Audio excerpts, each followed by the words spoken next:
to the flag of the United States of America and to the republic for which it stands, one nation, under God, indivisible, with liberty and justice for all. Thank you. I do not believe we have a student rep this evening, so we move on to the transportation update with Mr. Alvin Morton. Thank you for being here with us tonight.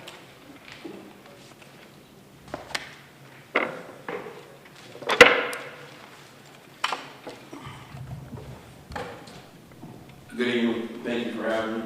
I think last week, a couple weeks ago, you received a report, so there were some questions asked, and I'm here to try to respond to some of the questions.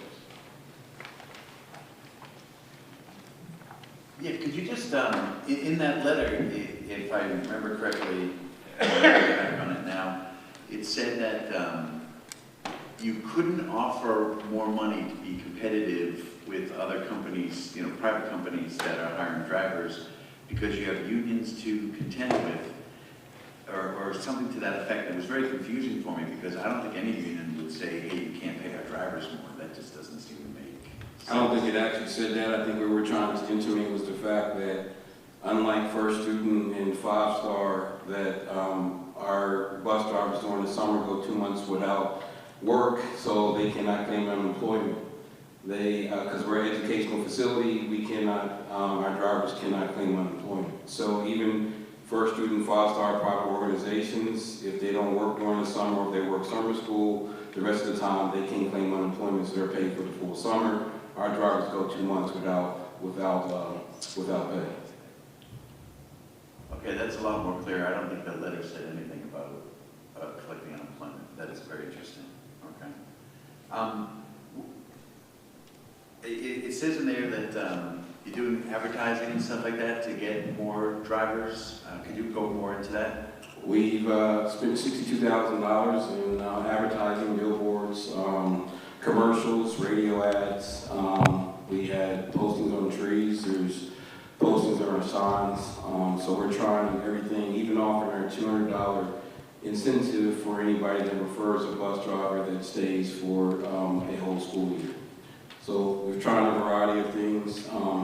And speaking to some people, even at First Student right now, they offer a $5,000 sign-on bonus, which currently we do not offer anything like that or cannot because we're about to go into negotiations.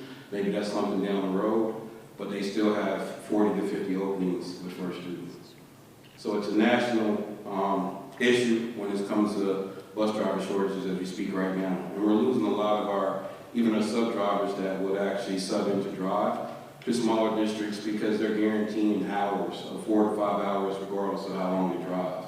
That's something we have to go back to the bargaining table, which we'll be going probably in January for upcoming contract to talk about different ways to be creative to retain people and to create. Is there anything that we as a member district can do to help you with this search for new drivers? Or? One of the things I've talked to Superintendent Provost about is we've come across a pool of people, of mothers that want to drive, but they need child care. Maybe some of our member districts may be able to offer some slots in their daycare or preschool programs in order for those parents to be able to drive in their member districts. Because if somebody has child care and they live in Agawam, it's hard for them to come over here and drive for Hampton, Wilbraham, or somewhere like that, or vice versa. So maybe offer some slots or maybe have vouchers that we can help pay for slots into preschool or daycare in the area that they drive in. Is that something that we could do, John? Mr. Morton, I have had some conversations about that. If we have individuals who are in that situation, please let us know and we will see what we can figure out. Okay. As Ms. Roy will be saying later on, we do have a number of incoming preschoolers and we're going to have to expand our program anyway, so we will need some peer partners. We'll find them. Is there another way other than, okay, so we don't have enough drivers, but we have some drivers, and it seems that the drivers that we have are pretty loyal. Is that correct? I would say yes. Yeah. And I think that one of the things, we even have our supervisors, our transportation general manager, and our assistant general manager are driving buses now. That's where we are at this point in time. We're trying to find creative ways I think, as I said before, the hardest part is going 2 months without pay. I mean, even myself would be tough to go 2 months without pay. So we're trying to find creative ways in order to do that. We go back to the board, we may be able to find a way over the summer in order to pay some of our drivers and maybe find a grant or something like that. But then with the grant, you have a funding cliff that eventually comes down the road. So we're trying to find something that we can sustain. And I think that's one of the biggest issues. It's 2 months without pay for a lot of the drivers. We do have special needs transportation for ESY summer school, but you're talking about out of 252 drivers, you may have 15 to 20 that drive for special needs. That doesn't cover the rest. And people go through the summer and get other part-time jobs, and those part-time jobs turn into full-time jobs, and they don't come back. I assume our bus drivers are paid hourly, or is there a salary for them? They're hourly, but we're looking to the point of maybe being creative and turning them into salary. If we turn them into salary, that may be a thing where we can actually get them over the summer for pay, but that will be less paid during those pay periods. But that will provide 2 checks in July and 2 checks in August. We're looking into that to be creative, but there may be some roadblocks in that, but we are looking at that option down the road.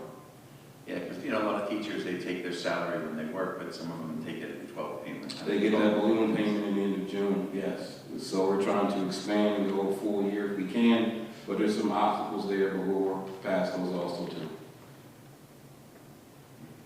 When you come up with those obstacles, when you come up with those solutions, stay creative. Don't let any perceived cost or anything like that get in the way when you're, looking at these possible solutions. And then maybe, come back to us, run some of those by us, and maybe we can help just spawn some other ideas. I'll definitely do that. I mean, we're trying to get closer. I think we're competitive now. As right now, for a student in 5 stars, probably $30 an hour. The highest we offer is 28 on the step. Like I said, we're not going to do negotiations live, but we're about to go into it. We can probably get closer to that and find some other ways to recruit. One of the things I think we do, we offer is our benefits package, which is 70%, 30%, where we pay the 70% and 30% on the actual employee. And the fact that we actually pay them during training. It's like $3,000 to be trained to get your CDL. So that's a big piece and the training piece there. I think that helps out. We just need to advertise more in different places and maybe have more of a social media presence, because a lot of people get their news and information from social media, and we need to expand our footprint in the community. Excellent, thank you. Anyone else with questions? What's the reason they can't get unemployment? Because of our educational facility. Teachers can't get unemployment either. Oh, when I taught in theory, way back when, we were laid off, those before you were tenured, you were laid off, given a pink slip in the spring, and hired back in August, and they were eligible for unemployment then. Is that, Not anymore. Most of the time people will contest an unemployment even on the teacher end if you actually go for unemployment. Since we're considered to be an educational facility, we're providing transportation services. Our drivers cannot. if they were theoretically laid off, they could, or in the summer? No. I'm pretty sure that would be very well contested, or we would probably be implicitly participating in some fraud. Any other questions for Alvin? Thank you so much. Thanks for being here. Not a problem, thank you. Happy Thanksgiving. Okay, we'll move on to old business. Oh, by the way, thank you very much for coming in. Not a problem. We will move on to discussing the school safety and technology upgrade consultation. Sure. So I don't think there's a vote on any of this, so to follow up on a couple items, we recently sent out a spec sheet for the capital needs assessment for the building envelope and physical plant. That was sent out on November 1st. We are expecting quotes back by December 1st. For the IT infrastructure, classroom technology, student and staff devices, that went out November 14th. We are expecting those back by December 15th.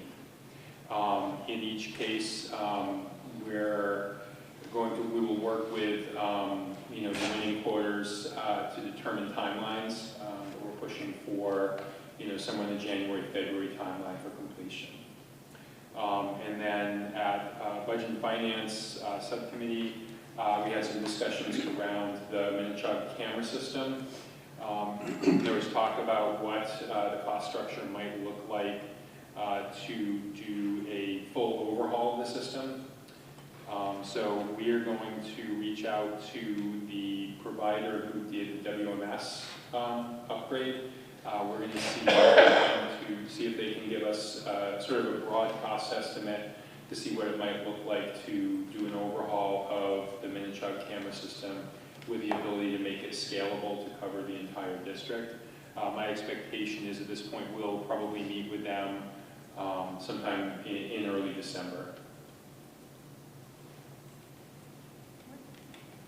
What do you mean by scalable? Mm-hmm. What does scalable look like? Scalable would mean that initially it would start with the Minichog building, replacing all of the cameras, updating the system, and then we could bring additional schools online. So we would be looking to use the Avigilon system, that is the same system that the town police department uses, the town of Wilbraham and Hamden. So then, as we are able to, we would be able to add on schools to a hub and spoke model. So ideally, the very first spoke on the Minichog hub would be Wilbraham Middle School, right? That camera system would be attached to the Minichog system and then would be able to be in an emergency viewable by, say, the police department.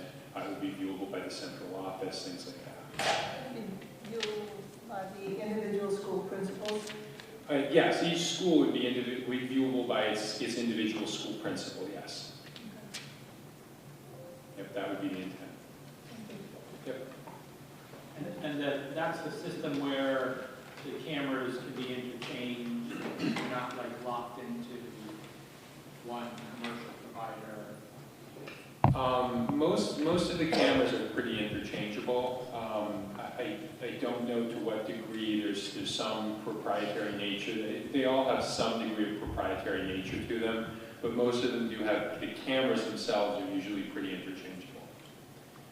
But again, we're trying to work, we'd be trying to work with the system the town uses, the police department, so that we could have their support in that as well.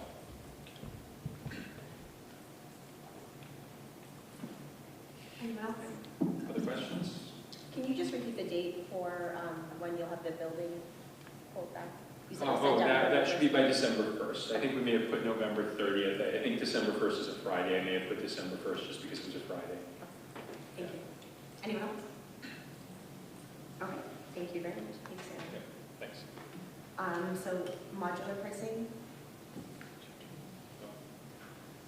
So we're reaching out. John has reached out to a modular vendor to endeavor to receive a quote. We will continue to see if we can find. I'm currently looking to see if there are any state or national contracts that we might be able to piggyback on for that purpose, because the cost, thinking about the cost we're looking at something we would probably have to bid out. And if we find a contract that exists, we could piggyback on that contract. Great, thank you. Any questions?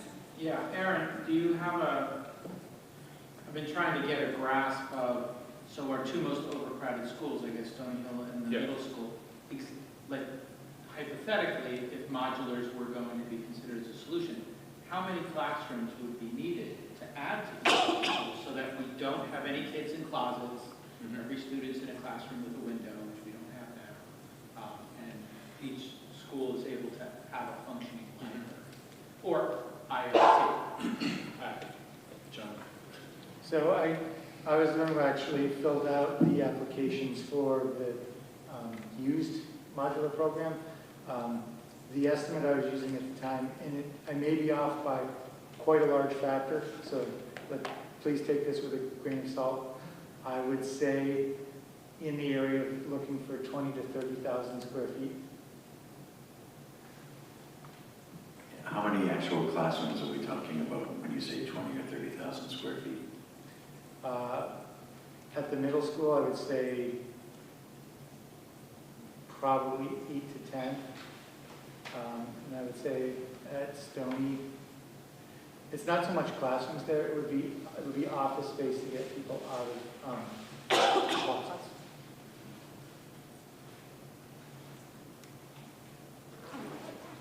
That helps me visualize, like, I know we've looked at the head counts, but it really helps me visualize really the magnitude of the problem that exists at the middle school that we're hoping the towns will be able to work with us. Any other questions? Okay, thank you. We'll move on to the Director of Student Services, Gina. She'll be discussing the special education program audit update. So in your package, you have 7 pages of information regarding the tiered focus monitoring process. So I thought it would be easier just to do a PowerPoint to kind of give you the abridged version of the process. So the tiered focus monitoring process, this has taken the place of the coordinated program review. Back in 2018, I did a presentation to the school committee about our coordinated review process. Now it's changed to tiered focus monitoring throughout Massachusetts. The areas for review for us include special education and civil rights. So stage 1 of this process, it's called a web-based monitoring system. And this system has templates, checklists, and other materials that are used by the school districts to submit information for review by DESE. So we submitted data for 3 indicators, which I'll go over on the next slide, and we also submitted a self-assessment to review our current compliance, remedy any issues of concern, and focus on better outcomes for students. So indicators 11, 12, and 13, I'm just going to talk about what each of these are. Indicator 11, this indicator collects data to determine whether students receive initial evaluations and eligibility determinations within Massachusetts timeline of 45 school days. We were in full compliance with this indicator. For indicator 12, this measures the percentage of children referred from early intervention who are found eligible for special ed services who have an individualized education plan implemented on their 3rd birthday. So on this indicator, we had 2 cases of students that didn't start exactly on their 3rd birthday. This indicator requires 100% compliance, so we needed to implement a corrective action plan, which we've already done. We did a training for all the early childhood staff on making sure that even if we receive referrals from early intervention late, that we are that we're expediting testing so that we get kids in by their 3rd birthday. Indicator 13 involves secondary transition. And this just checks to see whether our students with IEPs who are age 14 and above are receiving secondary transition planning and services that comply with the Federal Individuals with Disabilities Act, IDA. So the phases of tiered focus monitoring, the first part was a district self-assessment on all special education and civil rights criteria, and we did this in the spring of 2023. The next step is that the TFM team from DESE completes a desk review and looks at all of the information that we submitted. The next step after that is an orientation meeting where the DESE meets with me and with the superintendent to let us know what the process is all about and what's going to be happening for us when they come on site at the end of January. The next step was I had a technical assistance meeting where they went over every single criteria that we submitted and just gave feedback and guidance on those criteria, what we submitted, and gave suggestions for any areas where they thought we could do even better. So in purple, you'll see that the range of on-site activities, it entails record document reviews, surveys, interviews, and observations. All of those things will be happening on January 30th and January 31st. So just to talk about how parents get involved in this process. The district is responsible for providing email contact information for all special ed parents so that DESE can send an online survey out to all. This survey is used to support compliance with another indicator. It's called Indicator 8. This indicator reports the percentage of parents with a child receiving special ed services who report that schools facilitated parent involvement as a means of improving services and results for children with disabilities. The TFM chairperson and district personnel will collaborate to schedule and present a parent orientation session about this tiered focus monitoring process. And then interviews will be conducted with CPAC parent leaders by DESI when they're on site on those 2 days. So this is a lot of information. I'm not going to go over each one. These are listed on the 7th page of the information presented to you, but there are 3 major areas that they're going to be focusing on. One is the identification process in special ed.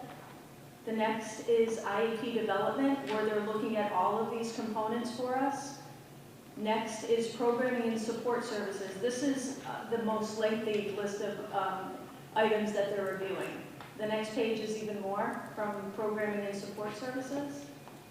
And then the final slide just kind of summarizes everything that we submitted. We reviewed our student records and submitted evidence of compliance. We assessed 15 different records. They're going to come and look at the records that we actually assessed for compliance, and then they're going to look at 10 to 12 new records. They're going to conduct interviews and send out surveys.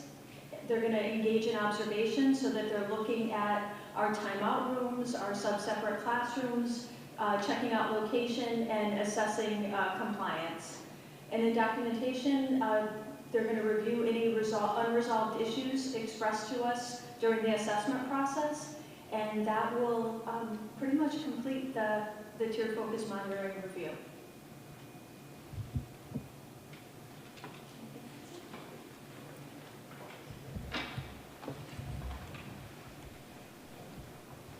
I just finished going through the tiered monitoring. I just went through this process for the ESL department in my district, so I appreciate all the paperwork that you're doing right now.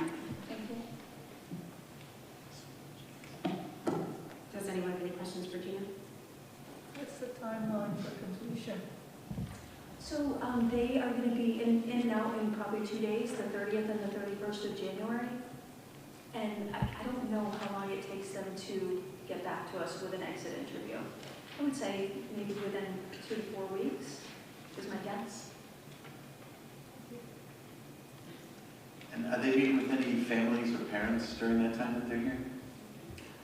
Yeah, they do include interviews with families. Anyone else? No? Okay, thank you, Gina. So we are at public comment. Is anyone here interested in making public comment this evening? Okay. We will move on to subcommittee updates. We'll start with the curriculum subcommittee. Lisa? We had a wonderful presentation from the chair of the World Languages Department, Dr. Benedetti, am I saying it correctly? Yes. Which that presentation would be wonderful to share with everyone because there was so much work put into that and explanation. So maybe if we could ask permission from her, if she would be okay with that. But yes, we just had a meeting. Okay. Thank you. Any questions for Lisa? Okay. Moving on to the planning subcommittee. We had a meeting on November 21st, at which point after that meeting, it's Tuesday, November 21st, we'll do it in the IRC, I would imagine. And at that point, we will be discussing our visits to the other districts that currently offer the 8 to 12 model, and then we'll be presenting that at the next school committee meeting. So we'll move on to finance and operations subcommittee. Sean? Just a question on that before you go. So there were a lot of us, more than just on the subcommittee, that were at those. Can they also join, or will have a Absolutely. forum? So the planning committee meetings are open to everybody. We encourage everybody to come. There's plenty of seating since we do it here in the IRC. So spread the word. We will be, and documents are available on the website, as I believe, for the planning committee, but we'll also have some here. Yeah, my question was a quorum. If you speak about it, I speak about it, and they speak about it, that's a quorum of this committee. They can't. So the planning committee, if they're coming as school committee members, they can come as the general public, but they're not at the table as members of the planning committee. Okay. So if any of us attend any of the other the subcommittee meetings, we're not able to speak. Okay. So But at the next school committee meeting, we'll all be here. Correct. And so those of us who weren't there would have the opportunity to discuss while you give the planning committee report. Absolutely. Okay, so budget and finance? Finance and operations. Yeah, we're meeting on Monday, and we have a lot of good stuff on the agenda, so we'll have some more stuff at our next meeting. Okay, what time is that? It is at 5 o'clock on Monday in the district conference room. Thank you. That's correct on the time, right? Yes, 5 o'clock on Monday, the 20th, in the district office. Yep. Thank you. Sean, you might want to reach out to Bill. I will not be able to attend the meeting Monday night due to circumstances. Gotcha. Yeah, that will be just enough. Okay, so we move on to the LQVEC collaborative representative. We had, are you gonna do? Well, she's the collaborative, and then we'll do you. I did not attend because of the National Honor Society induction ceremony, so thank you. If I can make a quick comment on that, every single school committee member was at, was it right? Was everybody there? Oh, okay, almost everybody was there, which is amazing. So, I mean, I usually one or two show up, but this was a majority. It was a beautiful thing. So we will hear the LQVEC Corporation update. Cheryl. That's where I would have loved to have been there, but I was at the corporation. Yes, I went to the first corporation meeting, and we did two things that of some note. One is the president resigned, chair, and that made the vice chair become the chair, and it left an opening. And I'm not sure how on earth this happened, but I am the vice chair of this, of the board. Yeah. Other than that, they went into great depth with the audit. It was really interesting because we have an audit every year too, and we see it and look at it, and I learned so much about the auditing process and what they go through, particularly when it's in two parts between the corporation and the educational realm. Other than that, I think that's it. Any questions for Cheryl? Okay, thank you, Cheryl. Moving on to negotiation subcommittee. I do not believe we've secured a date for our negotiation subcommittee meeting at this time, so more information to follow. Can I just say something? I did have one more thing. The open house for the collaborative is on November 21st, and everyone's invited. What time is that from? And 5 to 7. thanks. 5 to 7. Okay, policy subcommittee. Mike. I was absent. Were you there, Cheryl? I was, Not to put so much on. no, that's fine. We went over, I forget what, I'm forgetting which one we went over. I see that I see that it looks like all the policies moved forward that were up for discussion to go to, except for two for first reading, which I'll go through right here. Before I do the reading, has the one that Dr. Bontempi had questions about been removed from this list before I do the third reading on it? It has been, however, I will say that that was an error in creating the agenda because at the subcommittee meeting, he said that he did talk to Glenn Kuchar and was satisfied with the answer from MASC, so he's comfortable with removing it. But it wasn't listed, so we'll put it on the next agenda. Okay. All right, that sounds good. All right, so we're going to have, this is third reading, so this will be a vote, okay? CHA, development of procedures. CHC, procedures dissemination. CHCAE, approval of handbooks and directives. CL, administrative reports. GA, personal policies, goals. GCQE, retirement of professional staff members. GDQC, retirement of support staff members. GDQD, suspension suspension and dismissal of support staff member. I make a motion to accept those previously stated amendments to the policies. Second. This includes what was sent out today? No. Just as a point of information, the acceptance is accepting and removing them from the policy manual. All of these were recommended to be removed. So you have the Besides full, the recommendations of the committee. the Google Drive that was shared with you, Rich, contained the full policies under all of those titles. If that's what. The only question I have is today we got an email that they changed the tobacco-free policy. Is that that's down? No, that's going to be a first reading. We have a little work to do before we get to that, but yeah, that was in. D4, if you look at the Yeah. So, all right, so we have a motion on the table. We have a second? Second. No, Lisa seconded it. Okay. Is this a roll call vote? Are there any questions or discussion?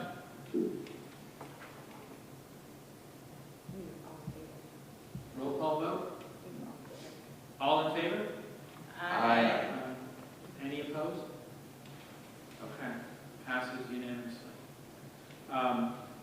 All right, memorandum on third reading for the following policies. These are new policies to be adopted. DJI, Regional School District Purchasing. DJAI, Regional School District Purchasing Authority. I make a motion to accept the recommendations of the subcommittee. Second. It's only a second reading. Oh, There's no sorry. vote on this one. It says third It reading. says says vote. That's an error. I could swear I read I'm this. sorry, I'm sorry. There, it is third, you did It have. is a third Michelle had reading. second, but when I read it, I noticed we had done second reading. I stand corrected, sorry about that. Sorry, John, I should have told you that. Are any questions or discussion about this policy? All those in favor? Aye. Any opposed? Okay, motion carries unanimously. Okay, so now memorandum on the first reading. These are new or edited policies for adoption. This is going to be the first reading for these from the most recent meeting. AA-I, Regional School District Legal Status. AB, the people and their school district. AD, Mission Statement. ADC, Tobacco-Free Policy. DJE-I, Regional School District Procurement Requirements.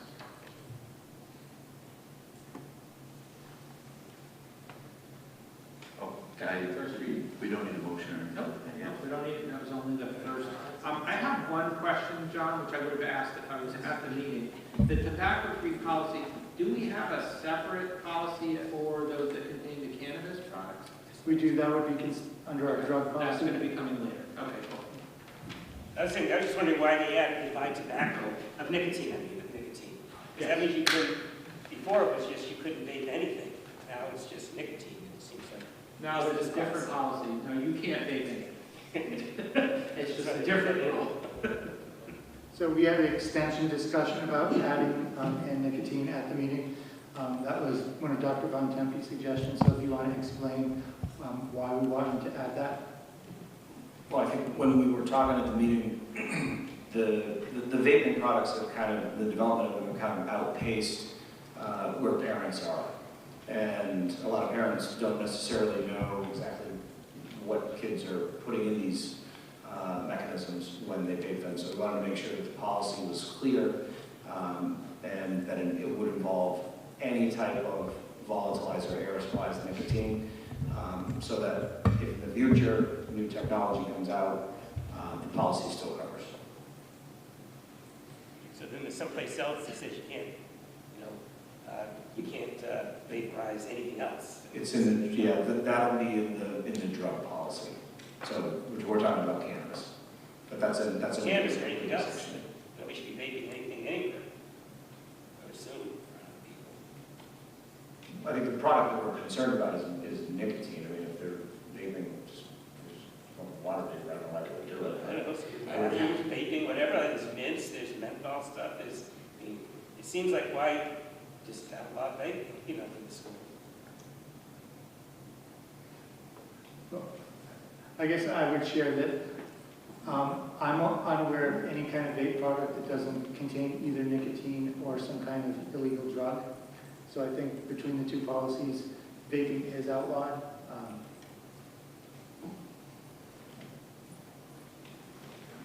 Are you advocating for removing the nicotine products line or words from that policy, the ones that were added?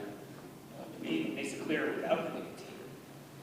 Because you say just everything. It's just my personal opinion on that, because I read it. As I said, I don't know if another product comes along that is not nicotine, but is a potential stimulant and harmful to children and teens, then I would say policy would need to be revised. And I don't know of any substances out there that are being volatilized other than nicotine. Actually, but he does bring up a good, and cannabis, he does bring up a good point, though. If we just took out the nicotine line, then we wouldn't have to update the policy. Any vaping would be illegal. This is not law, it's school policy. I meant, yes, against the policy, I'm sorry. I don't know, I kind of feel better with it being more specific. I'm not sure if people would, I think it's difficult for any of us to foresee the future. Like albuterol is administered via moisture vapor to people, and what if a product came out that was a vape deliverer for albuterol that was better than the metered dose inhaler? Then that would be a school policy, and allow someone to be able to breathe. So we can't foresee the future. So I agree completely with Bill that the future always brings additional challenges, and at that point, in the fairness to everybody, then we review the challenges. And So if there was a vaping product that did not have nicotine, a student could be in class vaping. Well, there's only two that we're aware of right now. One with cannabis, and the other with various bits of nicotine and all different flavors, and both of which are against school policy.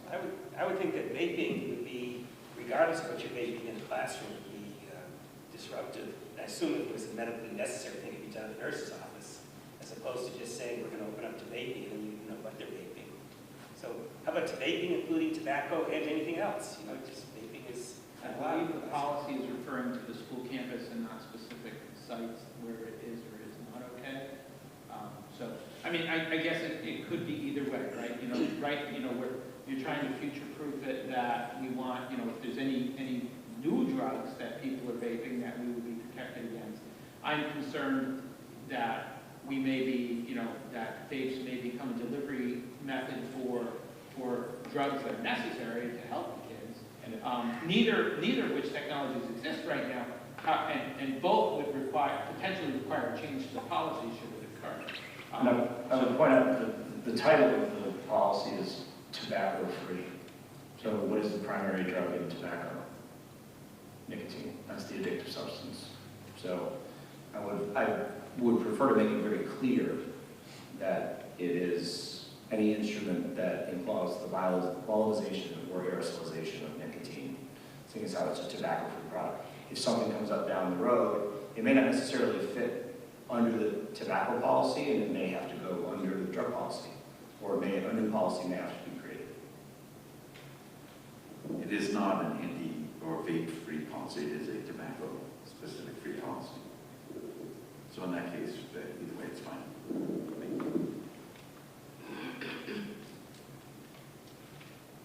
Any other comments? Okay. Alexa. All right, so we move on to the technology subcommittee, Bill. Yeah, technology, so we met on Monday evening, and we had a pretty robust discussion about several things within the district. I think I'll start with probably the most pressing need, which is our lapse of our wireless access point control and the controllers. As Aaron had stated previously, the controller that we have for all of our wireless access points is currently out of date, so it's not under any warranty. We do have a backup controller again, there's no ability for updates, et cetera. There are, what did Bill say? There's 140 or so? 140 wireless access points within this building. They're in various degrees, and I think we had talked about, you know, the life expectancy of them, and the majority of them are sort of past their life expectancy. And this is something that's going to come up again and again. The discussion that we have with regards to this is that I believe it's a pressing issue because every single thing that happens in this district educationally depends on wireless access. And so if we don't have a system that that is going to function every day, as soon as those WAPs start working or if that controller fries, your learning basically screeches to a halt. So I would definitely want to push this up on the priority list and make sure that it gets funded appropriately through capital needs, because I think this is it's a big project. I think we were talking about getting a cost estimate to see. I'll have that for Monday. Yeah, and what's it going to be to, you know, what's it going to be to just replace the whole share, right? So you get a summertime break, come in and replace the controllers. And the problem too is that, you know, the controller may not necessarily be compatible with the wireless access points that we currently have. So you can't necessarily just get a new controller and then expect it to function properly. You know, it'd be like taking an Atari controller or an Xbox controller and sticking it into a Wii. You know, so they both roughly do the same thing, but the technology is. I know I dated myself. Sorry about that. Showing my age here. I'd like to make two clarifications. Go ahead, Michelle. I mean, Michelle. Are you going to make a motion? 'Cause I No. just have a question. Clarification. That's all, sir. Okay, I was going to say the controller that they bought off of eBay is brand new in the box. Okay, but it is 10 years old, right? So it's not like we just got something and we're like scraping off bumper stickers or something from it and we're gonna, you know, it's a brand new piece of equipment, but again, in the box from 10 years ago. And the other thing, if you think of your computer from 10 years ago and you think of your computer that you bought or would buy today, think of those access points. When you have the APs that are that old, I mean, when we say that they're ending, you know, that they're end of life, it means they're not supported anymore, and they will eventually fail. So it is something for us to be aware of, but they are still working. We are still doing our education through them. The one thing I would say is like a computer from 10 years ago and a computer that you would buy today, what we're going to be able to do is so much more with new APs. Okay? With wireless access points, generally they have very low failure rate on those, except that they get outdated. They're not as fast as they could be and things like that. So I don't really see them breaking to any great extent. You know, we've had them for many years in our building, and they just in hotels, they function day, hour after hour. They're not like a mechanical piece that's moving. But when you say end of life, it would be just maybe certain things won't connect. The new ones are faster. New ones have maybe more security built into them. But it's not like it's really going to break all these wireless access points. In terms of the controller, we have a second controller. Those are very low probability failure too. With two, if one went, I'd worry about not having a backup anymore. But the idea of two going at once is low. But I'm not saying we should do it. I'm just saying that there's probabilities. Whatever you're going to spend money on, you look at the risk factor and the probabilities. Yeah. I have a question for Aaron. How much money are we talking? I'll have that number Monday. Ballpark? A couple $100,000. So this is different than the network switches that we Different put on from the last network year, switches. and we've offered.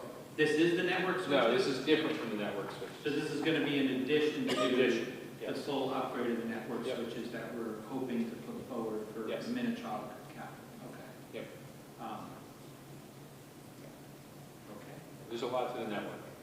No, I just wanted to clarify. I wanted to know if we were talking More about the than same just a thing cable. or more. Yeah. So, okay. To Rich's point, with regards to probabilities, I mean, I can appreciate that. However, at the same time, you know, there was a very low probability that our controller that controlled all the lights in our building was going to fry, and that our lights would be stuck on for 18 months. So I would add that probabilities are great, but I certainly would not want to be the one sitting on this committee having the entire wireless system in the school go down and say, well, I didn't think we really needed to replace it. I mean, this, you know, this school is, what, 12 years old, 13 years old now? And it's getting up there. So, you know, all this equipment, with the exception of the WAPs that have been replaced, are original to the building. I'm certainly in favor of upgrading wireless access points. I want the best for the kids. But, I mean, we are amassing a pile of capital requests for Minnetonka, and it is not likely the town is going to be able to do everything. So we're going to need to, once we have the list, we're going to all need to talk and, you know, seriously prioritize.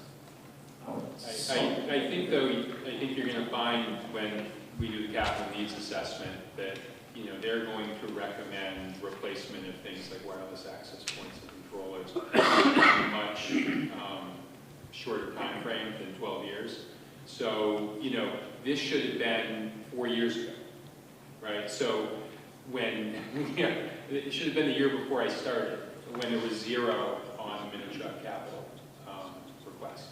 So I think it's fair to say that there were many, many years of zeros in the Minnetonka capital request docket. No, I fully understand that, and as one of the reasons that I was very heavily supporting getting those assessments done, because I know it's going to help us advocate for the kids with the towns.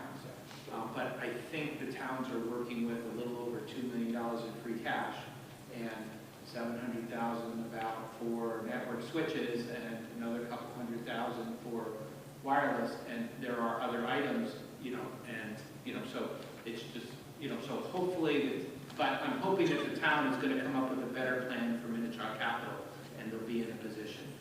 Your point is taken. I'm just offering a perspective. And I want to, you know, I think we're on the same. I think we're on the same boat. I just wanted to offer that.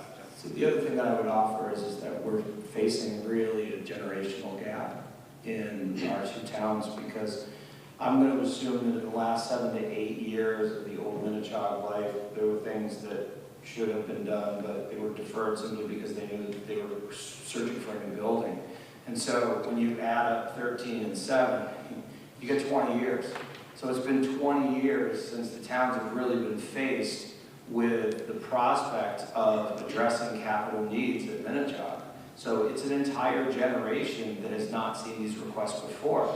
And, you know, sort of piggybacking on what Mike just said, that list will continue to grow. And the more that we kick those items down the road, the bigger that total is going to be. And so we need to start getting into the mindset of understanding that this building, as a responsibility of both towns, will have capital needs, and those capital needs will have to be met.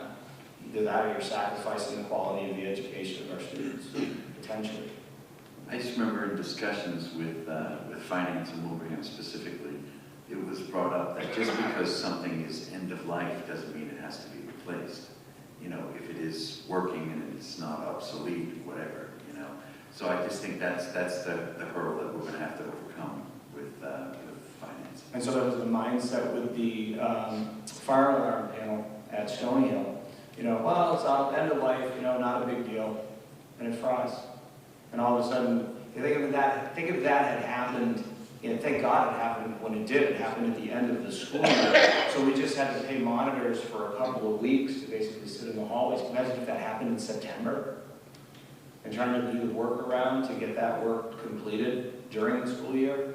So, you know, it's planning, but it has to be responsible planning, and we do have to have a clear idea of what capital needs are, you know, are coming down the road and what the impact they could potentially have, and understand that we do need to prioritize some things. I think education naturally is going to come to the top of the list, and it should. As representatives of the school committee, that is our responsibility to make sure that the education that we give our students is the best. And, you know, like I said, I would hate to be the one on the receiving end if, you know, if the wireless access goes down, we don't have a system in place to replace it. And then we're back to the Stone Age. So, just a point that was made. Quickly, not to suck up all the time, so we also talked about cameras, camera systems, and the need for cameras. I know that, you know, ideally you would have a camera system that was unified with all of the schools in our district, and also would have connectivity with law enforcement. Having a camera system in which law enforcement can access all the cameras in a particular building is priceless.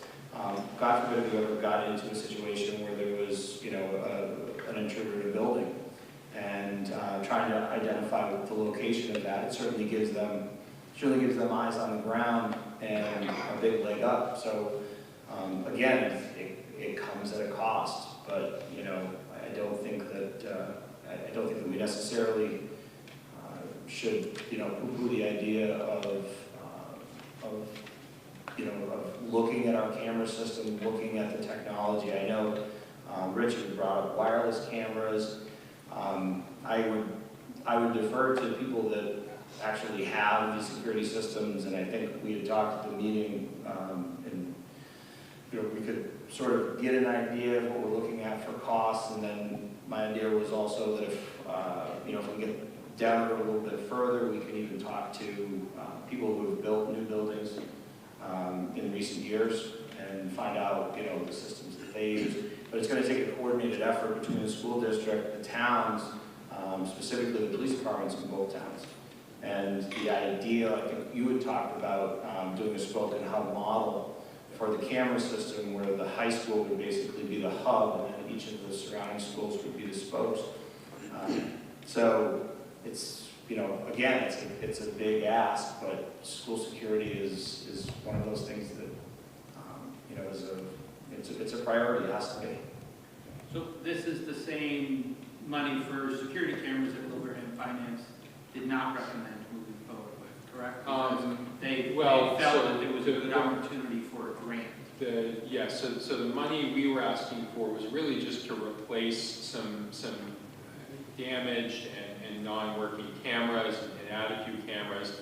What we're talking about now is a complete overhaul of the camera system so that it's scaled. So that's early. I discussed that, Bill. You came a little late, so I had already discussed that we were going to reach out to the company that did do some of the work on Wilbraham Middle School, because they do the Vigilance system, and just see if they could get us a broad ballpark of what kind of that work might look like. Okay, and so the middle school cameras are currently accessible by the police department? It could be, yes.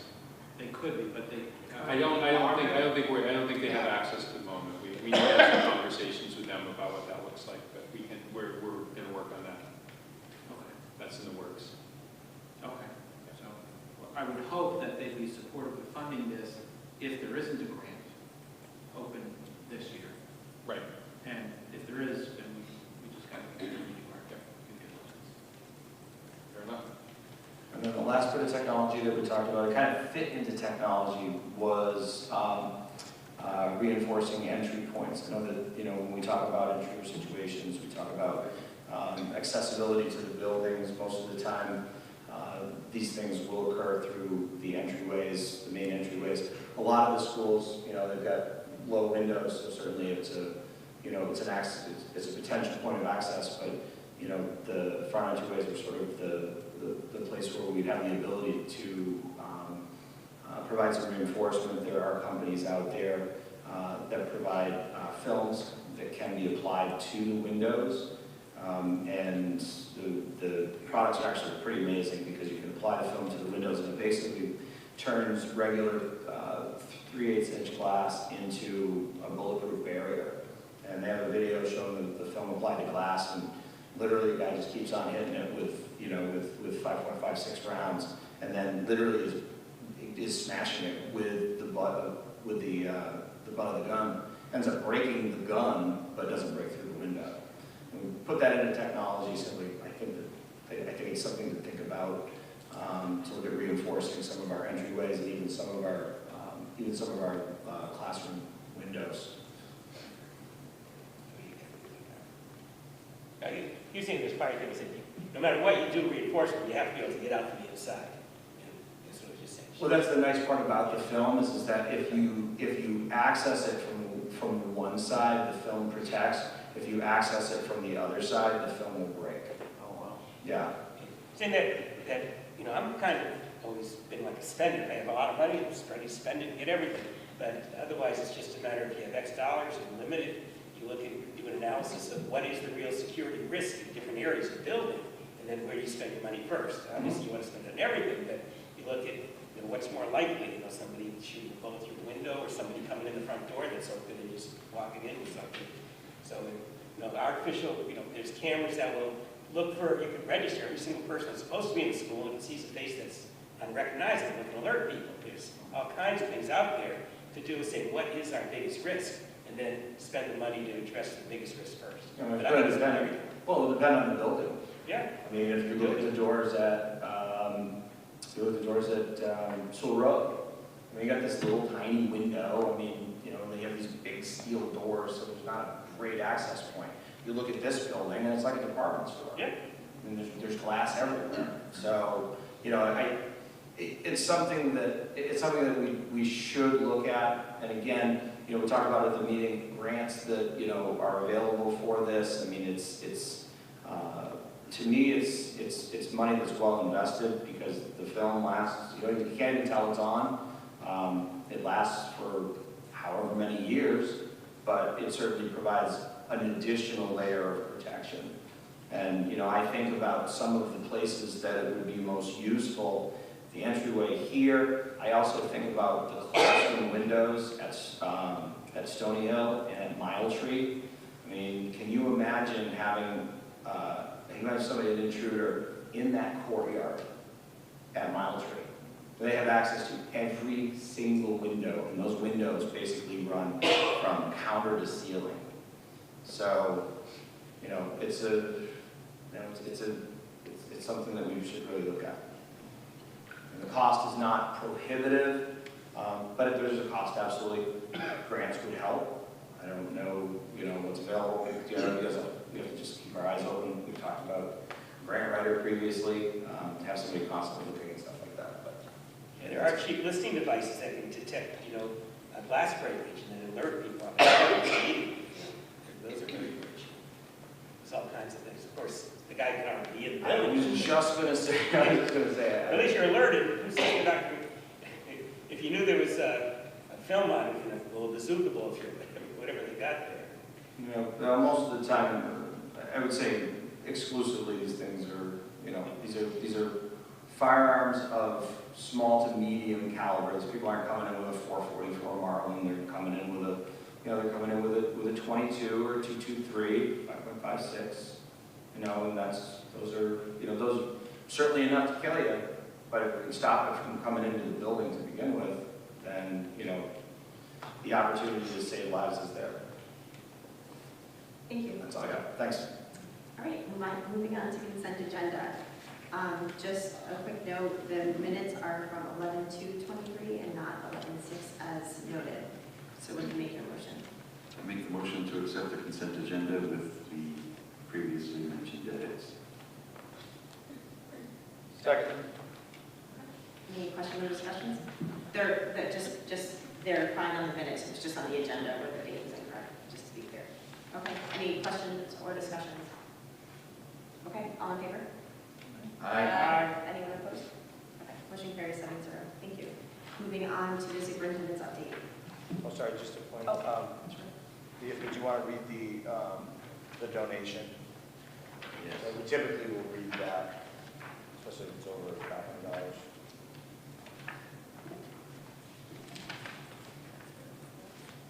You want me to read it? Yes. You have it? please. Yeah. So it's a donation dated 10/4/23. Oh, sorry. So the donation go to 10-4-23 for Minnetonka Regional High School for 3 picnic tables. This was given by the Minnetonka Regional High School class of 2023. The value is $3,969. And we thank them for that valuable donation.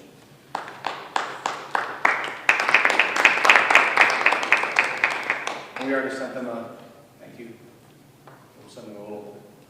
I think, yes, and they gave, who did the, no, Joy, yes, Annie Costa, yes, she did. Yep, okay, perfect, thanks.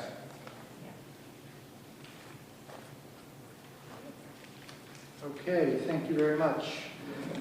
I have 3 items to discuss tonight.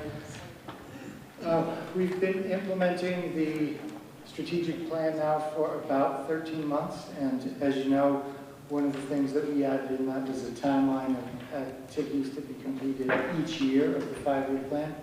So I just wanted to start by going over what we've done in year 1. So while Aaron gets that up, I will get started. Maybe it's not going to come up. So I will just get started. Okay. So you have in your packet something that looks like this. This is actually from the strategic plan itself. You know, these timelines that we have for each year, and I'll give a status update with each of the items for year 1. You also have some supporting documentation and more substantial supporting documentation back in the office, but I wanted to give you and the public just a little bit of a taste of the rubrics that support the statements I'll be making. So the first was to establish a district-wide leadership team with a focus on pedagogy. That is done. There's something called the district leadership team. It would be what many people would consider to be the full district-wide leadership. It includes the central office administrators and principals and associate principals. We meet twice a month. About once a month, that team has half of the meetings dedicated to issues of pedagogy and instructional leadership. So that one's done, and we're meeting on a regular basis. Second is the establishment of pre-K-12 curriculum councils. We do now have curriculum councils in both ELA and math. They've been meeting on a regular basis. If you look in your materials, you can see some examples of agendas from those meetings. The next item is to identify and provide opportunities for teachers in pre-K-12 and similar content areas to collaborate. So you have a portion of schedule of common planning time that's provided for teachers throughout the district, so you can see how that's done.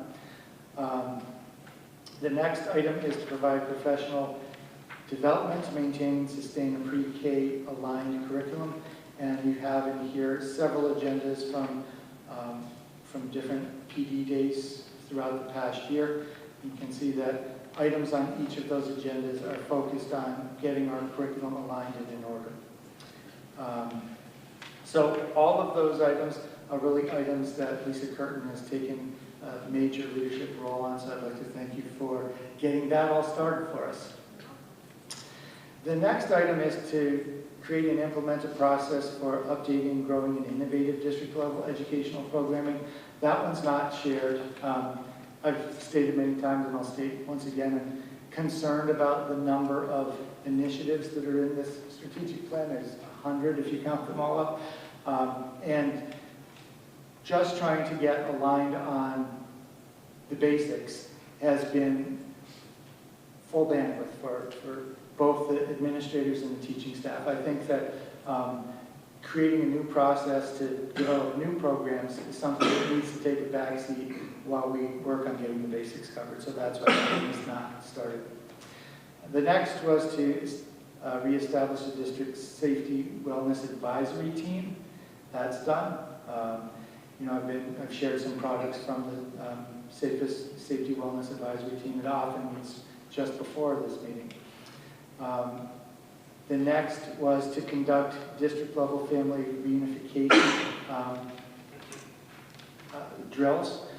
That we did the training for all of our district staff to be able to do family reunification. We did a drill last year at Green Meadows. We used that as a training ground for other schools, and it turned out to be quite useful because, as you know, shortly thereafter, we had a pipe burst at the middle school and had to conduct family reunification here at the high school. So that's completed. The next item was to update the medical response plan. That one really shouldn't have been listed for that year. When we went to do it, we found that the Department of Education actually didn't want it that year. It doesn't want it this year either. That's done on a cycle from the Department of Education, so that's something that we will be submitting next year, I believe. The next was to launch an annual climate survey for students, staff, and the community. That is something that we also is in progress. We decided to defer the actual launch to this year, because as you know, last year we did the equity audit, which involved a massive surveying of the community, and we felt that there was a little bit of survey fatigue going on. However, we did identify the survey. If you recall the meeting where Dr. Spencer Robinson came and shared the survey that we plan to launch this week. The next district-wide leadership meeting, I believe, is meeting with members of the ECP to plan the rollout of the survey, which will take place this year. The next was to create a diversity, equity, and inclusion team. That's completed. To coordinate with LVPEC and hiring a new DEIB coordinator. That's completed twice because I had to rehire that position. The next was to support an equity audit resulting in a 3-year improvement plan. That's completed. The next items were to identify effective research-based instructional practices that meet the diverse needs of all learners. That's completed. That really is what the catalog of tiered supports in the district is. So that's how that item was completed. Identify effective research-based proactive social emotional learning curriculums to support equity, diversity, and inclusion beginning at Tier 1.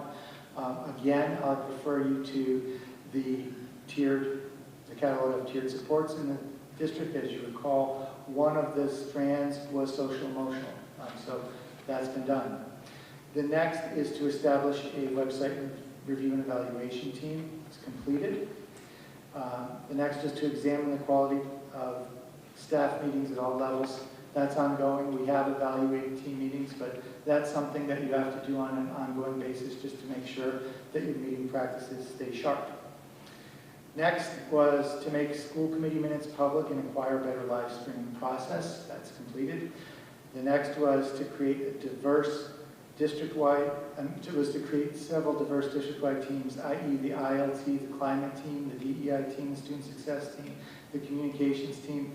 I say that is ongoing because team members come and go, the teams are established, they are meeting, but that is something that I think will always be on an ongoing basis. It's not like you just create them and then, take a victory lap. You have to actually do the meetings.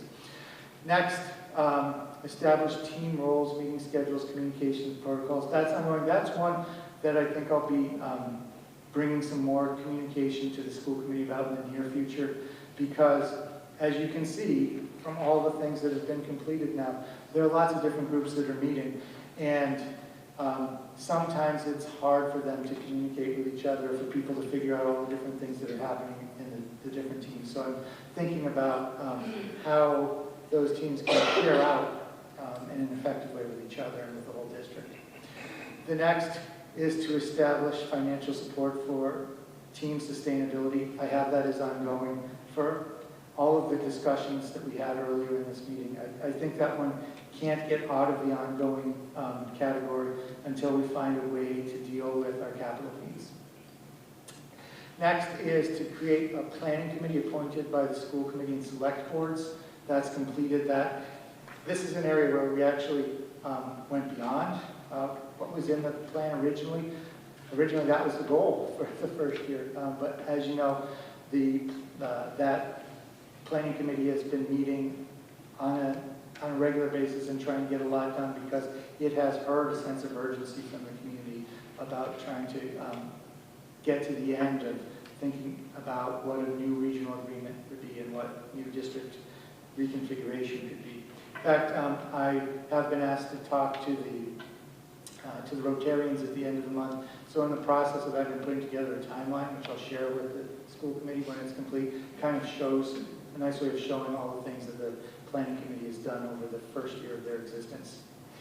And then the next item on here was not actually scheduled to be in the first year, but was another thing that we accelerated based on feedback we got, which was to analyze and evaluate the current VOC tech opportunities to determine program growth feasibility. And as you know from the program studies, we added 8 new pathways that begin with vocational education in the 9th grade. And I can say that half of the students at the collaborative now are students who entered this year because of those new opportunities, or last year because of opportunities that we're working on. So that's where things stand at the end of year 1. As I said, you have some artifacts in there to explain why I think that's where we are. So I think we're in good shape in rolling out the strategic plan. Thank you. Thank you, John. Well, 79 more to go. that's right. And that kind of segues nicely into my goals, my personal evaluation goals. These are approved last December, I believe, so we're about halfway into the 2-year cycle. And of course, they're highly connected to the strategic plan. So I just wanted to give an update on where things stand with those. So the first goal is the student learning goal. This goal is really about increasing the percentage of students meeting or exceeding expectations in grades 3 through 8 on the Math MCAS test. As you recall from my accountability report, both in 2022 and 2023, this was the area of greatest need for the district, which is why this is the area I decided to target a SMART goal. So you can see here, you've seen this in graphic form before, but now you can see in tabular form where things were in 2022 when I set the goal, and where things are in 2023, midway through. There'll be one more test before the end of this goal. So you can see that across the board, we saw a 1 or 2% increase in math performance among all the different student subgroups. We saw a 2% increase in the students in the aggregate. There were some exceptions. Exceptions were the Asian student subgroup, which actually had fewer students meeting or exceeding expectations. However, this is one subgroup that's already exceeding the goal. A more positive exception came from the African American or Black student subgroup, which saw an increase of 12% in the percentage of students meeting or exceeding expectations. So that's well above the 2% that we saw for most of the other groups. I really would have liked to have seen a 4% on average across the board. So I'm worried about getting to the end. It was a very ambitious goal. If you think going from 40% to 50%, that's essentially trying to get to 20% increase in 2 years. But we'll keep pushing it. We'll see where we end up. As Member Caruana said at the last meeting, we are also implementing a new curriculum, so that tends to slow down your growth. But this year, hopefully we can at least accelerate the improvements. Some things that I think will help us accelerate improvement are last year we didn't have any tier 2. So it was either general education or special education. Now we have those tier 2 supports, most notably illustrative math, but other tier 2 supports that we'll be providing. So we might not get all the way to 50%, but certainly around the way, and we'll be in a much better place than we were in 2022. And all those subgroups, are they big enough to be statistically significant? They are big enough to be reportable. So the standard that DESI uses is if you have 20 or more, then you have the subgroup. But students with disabilities is only 8. Yes. Percent. Oh, percent. So it's These are all percentages. when even if you had 20, one kid could make a big difference in those numbers, as opposed to the big groups. Correct. It's everybody's, That's correct. so sometimes you gotta take it with a grain of salt when it's That's such a correct. small sample. That's right. And I'm glad that you pointed out 8 to 9% for students with disabilities, because that kind of highlights something else I'll be coming to later on tonight. You know, when you look across all of the groups, and this came out when we were looking at the accountability report, it's really the students with disabilities that really I have the most concern for, and really want to try to move the needle for, because you can see how far behind they are as compared to every other group we have in the district. Okay, the next one was to create an equity audit. And this one I did as a professional practice goal. The difference between a student learning goal and a professional practice goal is that the professional practice goal is supposed to be something that helps you learn or helps you reflect, whereas student learning is just about achievement. So as you can see how I read it, I said the point of doing it is not just to do the equity audit, but to learn how we should change our practices in order to create learning environments that are responsive, inclusive, and respectful of all learners. We already knew that we had pervasive outcome gaps, but didn't necessarily know why. And I was hoping the equity audit might yield some insights into root causes. And so we did see some things that I think are telling. One of the things the equity audit found, and this is a quote, were students and family members shared in surveys and focus groups many examples in times when students with a disability was made a target of bullying or met with indifference by teachers and staff. And that is the group I just pointed to as the one that is performing the worst. On our most recent vocal student surveys, students with disabilities, low-income students, Hispanic and Latino students were much more likely than non-disabled students, non-low-income students, or students of other races to report seeing bullying or being a target of bullying at school, staying at home because they didn't feel safe at school. And this aligns with the attendance data that I shared earlier, showing that those groups have the highest rates of chronic absenteeism in our district, which obviously creates a problem for learning. The audit also highlighted the district's lack of multi-tiered system of supports as evidence of an incomplete educational program, specifically lacking were Tier 2 supports or interventions that would allow the district to provide a rapid response to districts beginning to show evidence of learning gaps to get them back on track to meet grade level standards. So we've now gotten the tiered system, at least the first version of that in place, so I think that will help. We're working really hard on bullying, as you know, you've seen in my communications. Really excited to hear a high school representative say at the last meeting that they chose as their goal for the last month anti-bullying. So the word is getting out. You know, I'm not going to say anything as I'm afraid to jinx it, but I will say that we're noticing a difference in the number of reports of bullying coming to the central office, so I think that's all positive. We still have to work on the other things. We have to make Tier 2 work right. We have to work on attendance so that we're not seeing those same kinds of drivers for some of the inequitable outcomes that we're seeing. So, moving on to the next one,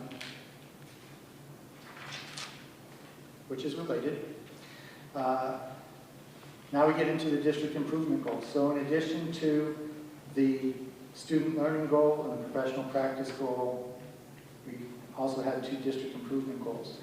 One of those had to do with increasing the student perceptions of culture in 8th grade. And that was because their 22 results showed that 8th grade was a problem. When you look at their perceptions of engagement, safety, and environment, they all fell below statewide averages. As you can see from the 2023 results, that remains the same. That's one area where we haven't really seen much improvement. The exceptions here, this is notable exceptions, were students with disabilities. whose perceptions fell within the statewide average for their subgroup, and Hispanic or Latino students who also fell within the average range for their subgroup within perceptions of safety. And I'll note that when you look within just the middle school student achievement results, these two subgroups showed some of the biggest improvements. So there's something to this culture thing, what I'm saying. Most of the other groups, however, showed little change in perceptions of student culture or academic achievement. But last year we hadn't initiated our multi-tiered system of support yet, so all we were really able to do last year was to try to reset the Tier 1 positive behavior intervention and support program. This year we have Tier 2 in social emotional, and we're also working with the University of Massachusetts implementing Project SOAR, which is a specific Tier 2 intervention to increase students' sense of well-being and happiness.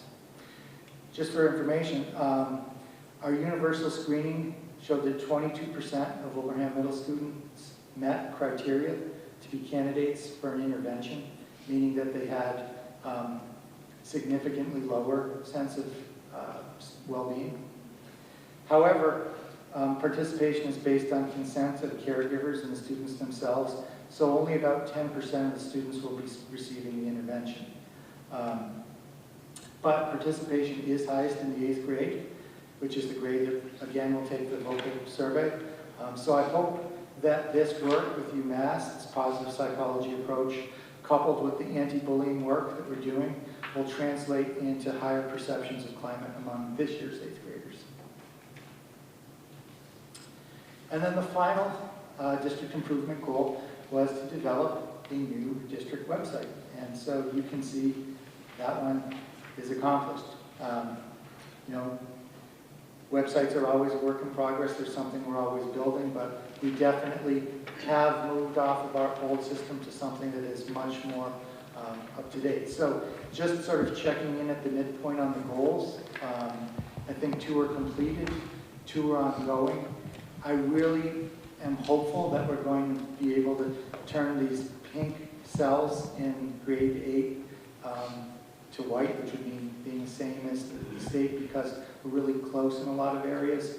And as I mentioned, we may not quite get all the way there in math, but we're pressing very, very hard to keep a strong academic press to increase achievement in math. So that's where things stand there. I guess I would pause if there are any questions, comments, thoughts on that. Thank you. Okay. So then moving on to another item in the strategic plan. It's scheduled for year 2, which is the implementation of quarterly question and answer sessions on specific topics. I always thought quarterly was kind of strange because schools don't actually work on quarters, they kind of have this big break. But no one could really tell me what was meant when that went into the plan. And when you look at it as it's written, it creates broad latitude for what we should be talking about. It literally says to establish a schedule of quarterly listening and question and answer sessions with staff on specific topics.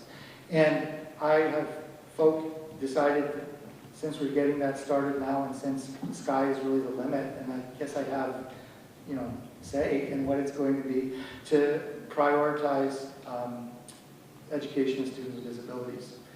So you can see we've got question and answer sessions set up at each of the schools.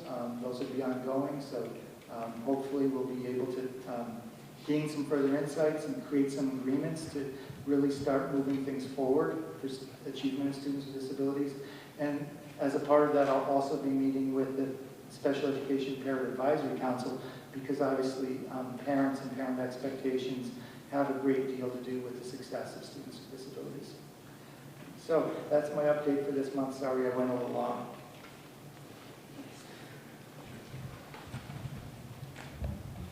Does anyone have any comments, questions? Just need swivel chairs, that's about it. Good job, thank you very much. Excellent, thank you, John. Excellent job.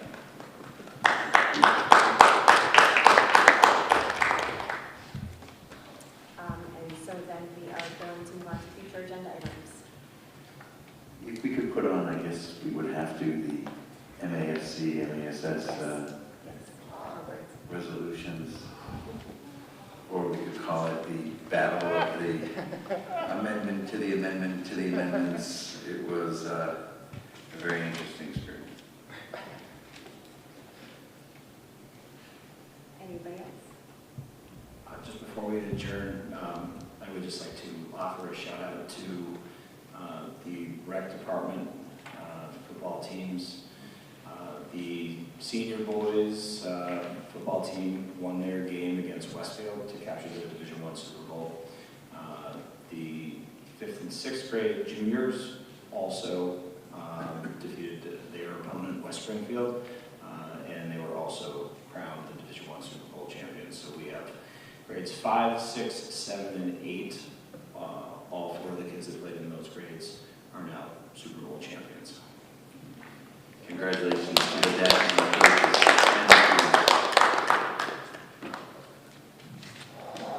Okay, before we adjourn, happy Thanksgiving to everybody. Hope you enjoyed it. Hope you have some time off and are able to spend it with people that you enjoy and your family and friends.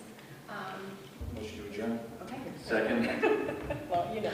I was very intentional in what I said. And there was a second? Okay, roll call. Bill? Yes. Cheryl? Yes. Sean? Yes, aye. Lisa? Yes. Rick? Yes. Mike? Yep. Okay, myself, I adjourn 7:57. Can we make sure warrants are signed, Yes. Bill? please? Aye.